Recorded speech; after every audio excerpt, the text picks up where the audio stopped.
আমি খুব বেশি গান করি না, যে আমি তো আসলে নিজেকে গায়ক মনে করি না। আমি দু চারটা গান যাই করি, মানুষ শোনে, ভালোবাসে। গায়ক আমি না, কিন্তু গান করতে আমি পছন্দ করি। আসলে আমি গানের যতটুকু শিখেছি এবং চর্চা করেছি সেটা একদম অভিনেতার জায়গাতে। কেউ যদি পরিপূর্ণ অভিনেতা হতে চায় তাহলে তার গানটাও জানতে হয়। অভিনয় করার জন্য গানের চর্চা আর গায়ক হওয়ার জন্য গানের চর্চার মধ্যে বিস্তর ফারাক আছে। আমার গলাটা অন্যদের চাইতে একটু ডিফারেন্ট, অন্যরকম।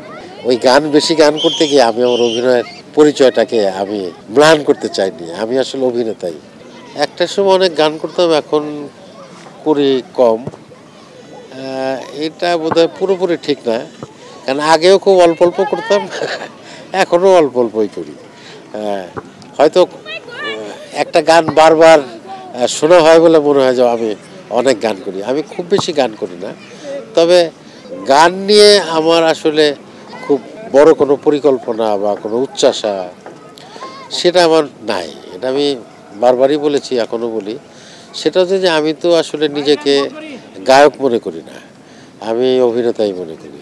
কিন্তু আমার সৌভাগ্য যে আমি দু চারটা গান যাই করি, মানুষ শোনে, ভালোবাসে। সেই জায়গা থেকে সেই দায়িত্ব বোধ বলেন বা সেই অনুপ্রেরণা বলেন, সেই জায়গা থেকে আমাকে দু চারটা গান করতে হয়।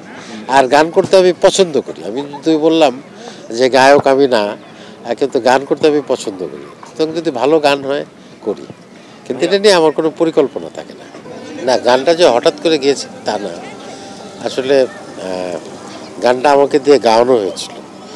ওই আমাদের মনপুরা ছবির যিনি পরিচালক গিয়াসউদ্দিন সেলিম, তিনি মনে করলেন যে আমাকে দিয়ে গানটা করাবেন।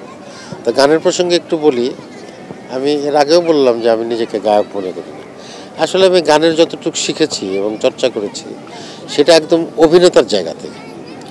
একজন অভিনেতাকে কিন্তু যদি কেউ যদি পরিপূর্ণ অভিনেতা হতে চায় তাহলে তার গানটাও জানতে হয়।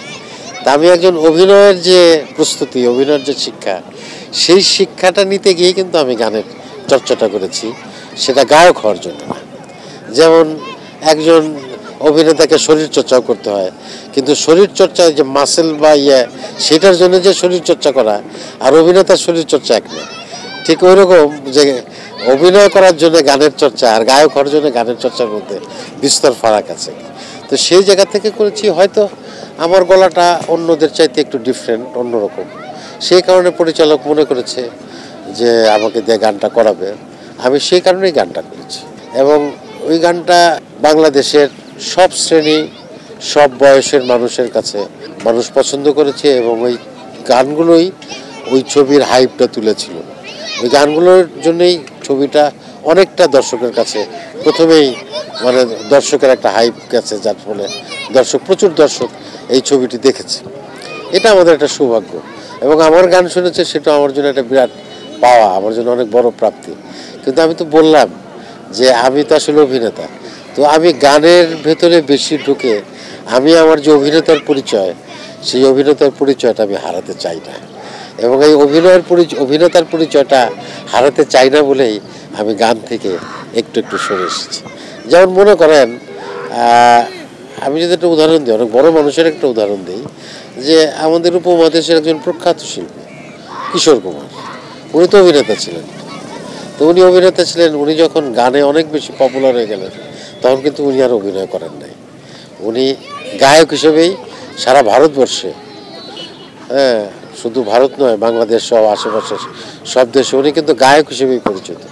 কিন্তু ওনার শুরুটা হয়েছিল কিন্তু অভিনয় দিয়ে।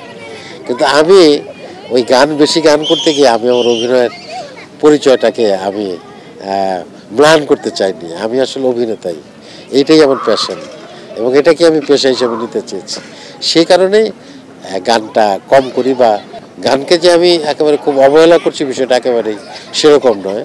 তবে গানটা আমি, যেহেতু দর্শকরা পছন্দ করে, অনেক মানুষ আমার গান পছন্দ করে, এটা আমার জন্য একটা অনেক বড় প্রাপ্তি এবং আমার সৌভাগ্য। তো তাদের কথা চিন্তা করেই সেই অনুপ্রেরণা থেকে দু একটা গান, কিন্তু এটা নিয়ে আমার কোনো পরিকল্পনা নেই।